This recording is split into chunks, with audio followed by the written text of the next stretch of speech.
Hello students, आज हम समझेंगे class 6th maths chapter 5th basic elementary shapes, जिसमें टॉपिक आज का है लाइंस एंड एंगल्स के बारे में पढ़ेंगे। हम कैसे लाइन सेगमेंट को मेजर कर सकते हैं, किस तरीके से रूलर और डिवाइडर का यूज़ कर सकते हैं हम लोग लाइन सेगमेंट को मेजर करने में।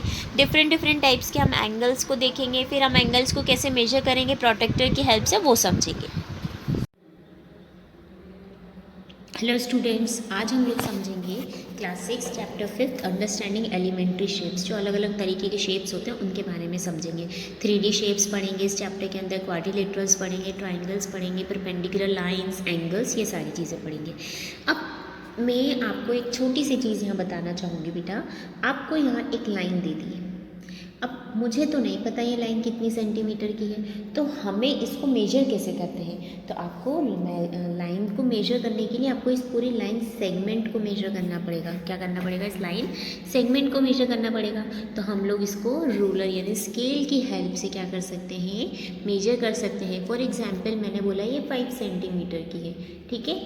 इसकी लेंथ कितनी है? 5 सेंटीमीटर है। अब आपने आपकी स्केल्स को देख रखा होगा। स्केल कैसी होती है बेटा? उसमें एक साइड मीटर होता है और एक 15 सेंटीमीटर तक लिखा होता है। तो स्केल का जो 0 पॉइंट रहता है ना, आपको जहाँ लाइन स्टार्ट हो रही है वहाँ रखना रहता है। जैसे फॉर एग्जांपल लाइन यहाँ स्टार्ट हो रही है, तो जो बड़ा सा जो पॉइंट आउट रहेगा 0 को लेके, वो आपको इस पॉइंट पे रखना पड़ेगा।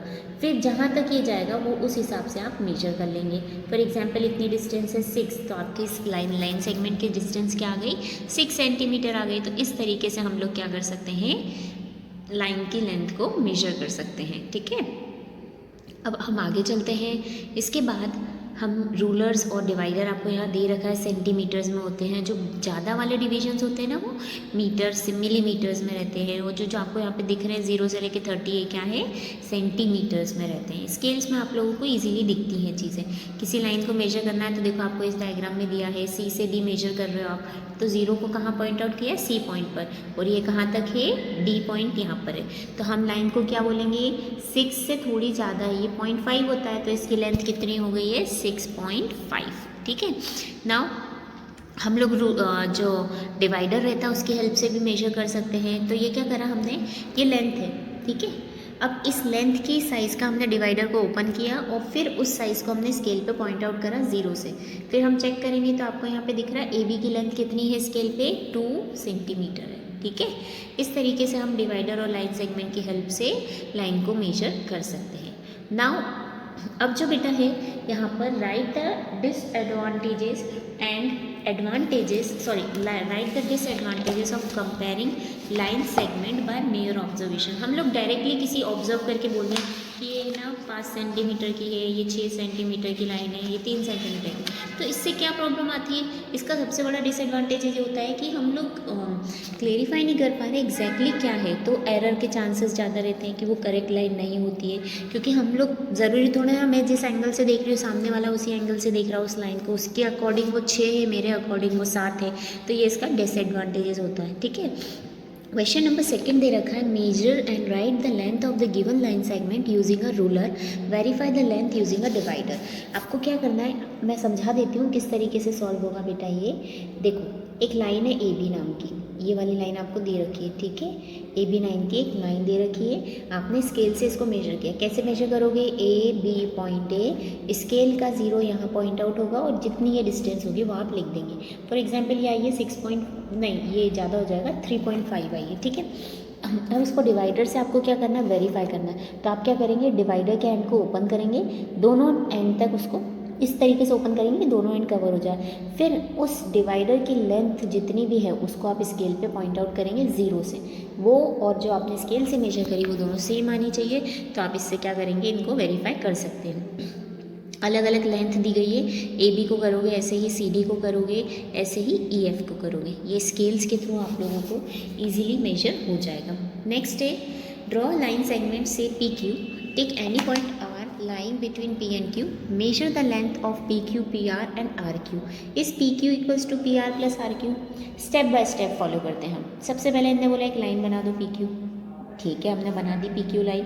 फिर ये बोलते हैं एक R पॉइंट लो उनके बीच में, हमने R पॉइंट को ले लिया है। Measure the length of PQ and PR and RQ। अब आप स्केल के थ्रू पहले ये वाली पूरी लेंथ मेजर करें। फॉर एग्जाम्पल मैंने बोल दिया ये 7 है, फिर ये वाली मेजर करें तो ये आई 3.5, ये वाली मेजर करें तो ये भी आई 3.5। आ गई हमारे पास तीनों वैल्यूज़। अब ये बोल रहे हैं क्या P Q equal to P R plus R Q है। चेक करते हैं, पी क्यू की वैल्यू है 7, मतलब इन दोनों का सम भी 7 आना चाहिए। तो 3.5 प्लस 3.5 कितना मिला, 3.5 प्लस 3.5 7, तो 7 इक्वल टू 7, मतलब ये हम बोल सकते हैं कि इक्वेशन कैसी है, वेरीफाइड है। ठीक है, क्योंकि आर क्या है, उसका मिड पॉइंट है। Now next question, verify whether D is the point of A G. Verify whether D is the point of A G. क्या डी ए और जी का मिड पॉइंट है। चेक करते हैं हम ए और जी का मिड पॉइंट है या नहीं डी। ठीक है, देखते हैं कैसे बेटा। बहुत सिंपल सी चीज़ है, आपको यहाँ पे दिख रही है कि ए से लेके जी तक के लेंथ में कितने डिवीजन है। ये 1 से लेके 7 तक है। कितना है, 1 से 7 तक। ठीक है, अब ए से जी है 1 to 7, तो जस्ट आप देखेंगे डी बिल्कुल मिडिल है, क्योंकि 1 से 4 में भी 2 का डिफरेंस है और 4 से 7 में भी 2 का डिफरेंस है, मतलब दोनों के बीच का डिफरेंस सेम आ रहा है। तो हम बोलेंगे yes D is the mid point of इसका ए एंड जी। ठीक है, तो इसके साथ हमारी फर्स्ट एक्सरसाइज भी कंप्लीट हो गई। बहुत ईजी थी, आप लोग इजीली इसको सॉल्व भी कर लेंगे। Now coming to next topic. Now next topic is angles. Angles क्या होते हैं, जब दो रे को हम इस तरीके से इंक्लाइन करके रखते हैं कि उनके बीच में क्या बने बेटा, एंगल बनता है, तो वो हो जाता है एंगल। देखते हैं कैसे। जैसे फॉर एग्जांपल मैंने एक लाइन ऐसी रखी हो, एक लाइन इसको इस तरीके से रखी, 2 डायमेंशन में रखते हैं, तो ये जो बना ना पॉइंट यहाँ पर, इसको क्या बोला जाता है, एंगल। क्या बोलते हैं बेटा इसको, एंगल। यहाँ डेफिनेशन से भी हम एक बार समझते हैं कि व्हाट इज एंगल। देखो, an angle is form when 2 raise have the same initial point. दोनों रेज का इनिशियल पॉइंट सेम होना चाहिए। अब एंगल को मेजर करने के लिए हम क्या करते हैं, डी की हेल्प कर लेते हैं, और या फिर हम किसी थ्रेड के थ्रू, पहले जब डी नहीं होता तो थ्रेड या लंबाई, इस तरीके से वो लोग निकालते थे।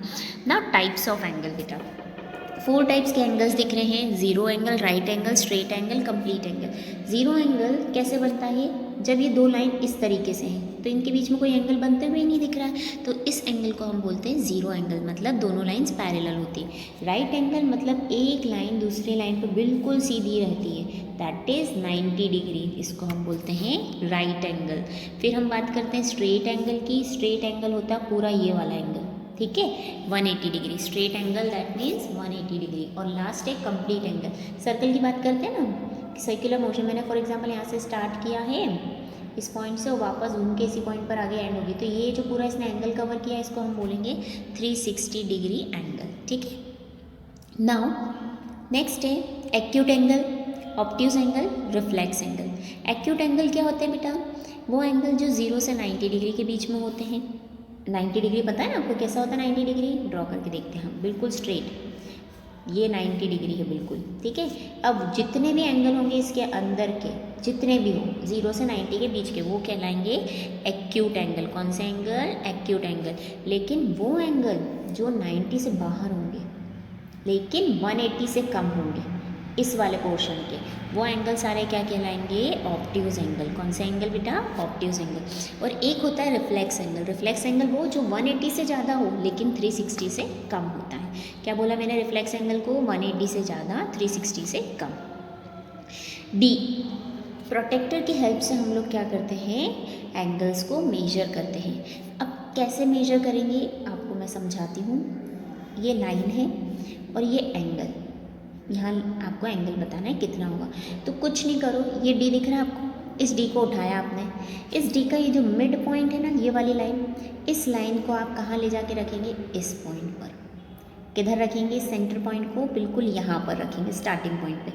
फिर आप चेक करेंगे कि जब मैंने इसको डी को इस तरीके से रखा तो ये वाली जो लाइन है, मतलब डेफिनेटली वो यहाँ कहीं अंदर जा रही होगी, तो वो जिधर भी अंदर की साइड जा रही है वहाँ पे कौन सा एंगल लिखा आ रहा है। फॉर एग्जांपल मैंने यहाँ पे लिया 40 तरफ जा रही है, ये एंगल कहाँ जा रहा है, 40 की तरफ, तो एंगल क्या हो गया, 40 डिग्री। समझ में आया। अब अगर ये एक्यूट ना होता, डायग्राम कुछ ऐसा होता, मैंने ये बनाया एंगल और ऐसा कर दिया, तब आप बता सकते हैं 150, तो बोला जाएगा ये एंगल कितना है बेटा 150 डिग्री आ जाएगा। अब डी से मेजर करना बहुत इजी है, डी से मेजर करना एंगल को। नाउ नेक्स्ट हम डी की हेल्प से अब एंगल्स मेजर कर सकते हैं। देखो अब यहाँ पर दिया गया है एंगल ए बी सी। ए कहाँ पर है ए बी सी, ये यहाँ पर ए बी सी आएगा बेटा।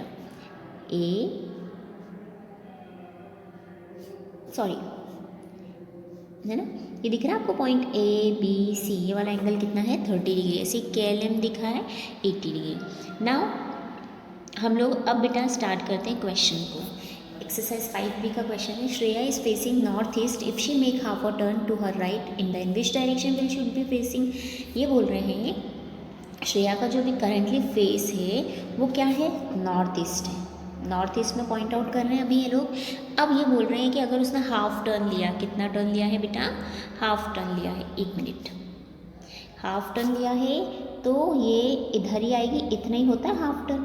तो अब किस तरफ उसका फेस का डायरेक्शन होगा, हाफ टर्न लिया नॉर्थ ईस्ट से यहाँ पर, तो जो फेस का डायरेक्शन होगा वो किधर होगा बेटा, साउथ ईस्ट होगा। ठीक है, हाफ टर्न में उसका डायरेक्शन कितना होगा, south east. Now right the type of angle for each of the following degree measures. बहुत ईजी है, आपको ये बताना है कि इन सब में से एंगल्स कौन कौन से हैं, मतलब एक्यूट कौन सा है, ऑब्ट्यूस कौन सा है, ये बताना है। समझते हैं हम लोग। 76 90 से कम एक्यूट, इधर हमने लिख दिया ए। 215 180 से भी ज़्यादा है, तो 180 से 360 के बीच में होता है रिफ्लेक्स एंगल। 142 180 से कम है, 90 से ज़्यादा तो ऑब्ट्यूज। 179 रिफ्लेक्स, सॉरी ये भी ऑब्ट्यूज ही बेटा, 180 से कम है ना, ये है right angle. 112 obtuse angle because it is lying between 90 to 180। 45 acute angle और 360 कंप्लीट एंगल। ठीक है, इस तरीके से हम लोग क्या कर सकते हैं, सारे एंगल्स को डिफाइन कर सकते हैं। नाउ नेक्स्ट है बेटा, measure the angle between the hour and the minute hand in each of the following. आपको ये बोल रहे हैं कि ये होता है आर एंड और ये होता है आर एंड और मिनट एंड, आपको इसके बीच का एंगल फाइंड करना है। तो अभी आप पहले वाले डायग्राम में देखें तो बिल्कुल सीधा है इस तरीके से, तो ये एंगल क्या होता है, राइट एंगल, तो ये हो गया 90 डिग्री। अब दोनों ही सेम पॉइंट पर है, कंप्लीट कर लिया उसने, तो ये हो गया कंप्लीट एंगल, ये एक्यूट हो जाएगा, ये ऑब्ट्यूज हो जाएगा। इस तरीके से आप लोग एंगल्स को क्या कर सकते हैं, यहाँ फाइंड आउट कर सकते हैं, डी की हेल्प से बना के आप लोग उस अकॉर्डिंगली मेजर कर सकते हैं। नाउ फिलअप से बेटा मैं आपको यहाँ पर समझा देती हूँ, फिलअप्स बहुत ईजी है। आपको दिया गया पहला fill up, an angle which is greater than a right angle but less than a straight angle, मतलब 90 से ज़्यादा लेकिन 180 से कम, तो ऑब्ट्यूज एंगल आ जाएगा। कंप्लीट एंगल का मेजर कितना होता है, 360 डिग्री। एक एंगल है जिसका आपको डिग्री दे दी 265, तो ये कौन सा एंगल हुआ, 180 से और 360 के बीच में, तो reflex angle. A straight angles equal 180 degree और 4 राइट एंगल्स फॉर्म अ 90 90 90 के 4 एंगल हैं, तो मिलके क्या बनेंगे 360 डिग्री। ठीक है, now classify each one of the following angle at right, straight, obtuse, reflex. आपको यहाँ पे दे रखा है और बोले कि आप क्लासीफाई करो कि ये कौन से एंगल्स होंगे। ठीक है, तो सबसे पहला एक्यूट दिख रहा है, डेफिनेटली अंदर की साइड है, तो ये होगा एक एक्यूट, ये हो गया ऑब्ट्यूज, ये हो गया, ये वाला हो जाएगा हमारा राइट एंगल, बिल्कुल सीधी लाइन है, ये रिफ्लेक्स एंगल, और ये वाला स्ट्रेट लाइन इधर है ना एंगल, तो ये वाला कहलाएगा स्ट्रेट एंगल्स, और ये दोनों वापस हो जाएंगे एक्यूट एंगल। डायग्राम्स के थ्रू भी हम समझा सकते हैं कि कौन से एंगल्स क्या होते हैं। ठीक है, इसके साथ आज के वीडियो में हमने सारी चीज़ें समझ ली है बेटा कि एक्यूट एंगल क्या होते हैं, कंप्लीट एंगल्स क्या होते हैं। उसके बाद हमने देख लिए कि लाइन सेगमेंट को हम कैसे मेजर कर सकते हैं, रूलर और प्रोटेक्टर की हेल्प, रूलर और डिवाइडर की हेल्प से। फिर हमने एक इंस्ट्रूमेंट देखा था, वो है प्रोटेक्टर, जिसकी हेल्प से हम एंगल को मेजर करते थे। फिर हमने टाइप्स ऑफ डिफरेंट एंगल्स पढ़े, स्ट्रेट एंगल, कंप्लीट एंगल, ये सारी चीज़ें पढ़ी। फिर हमने उस बेसिस पे एक्सरसाइज को भी सॉल्व किया है। ओके बेटा, अब